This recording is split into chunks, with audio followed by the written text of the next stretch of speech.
yadda za ka yi ka samu miliyoyin kuɗi kana zaune a gidanka.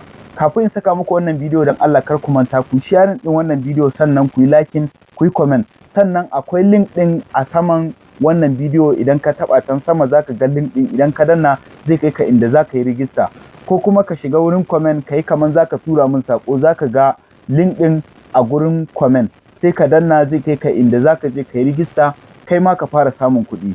Bari in saka muku wannan bidiyo ku gani. Idan ka danna link ɗin zai buɗe maka fuska kamar haka. Nan abin da za ka yi abu na farko, ku yi sauri ku yi rijista a wannan platform domin sabu ne.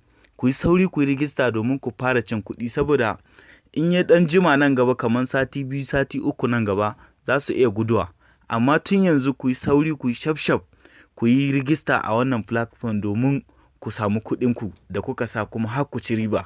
Abin da za ka yi a nan shine sai ka sa lambar waya, sai ka cire ziron farko a nan na farko, sai ka zo ka sa security ka, password naka wanda ba za ka manta ba. Nan ƙasa kun babu ruwanka da shi, sai ka zo ka rubuta, sai ka zo ka danna wannan register a ƙasa. Ya danganta da abin da suka nuna ma, kawai ka danna zai buɗe maka fuska kamar haka. Kamar wannan fuskan haka zai buɗe maka, kayan rijista kenan, shi kenan su sifili. Sai ka zo nan ka zaɓa daga kan 3,000 suke farawa, daga kan 3,000 za ka iya sawa a ciki. Kaga in ka sa kuɗin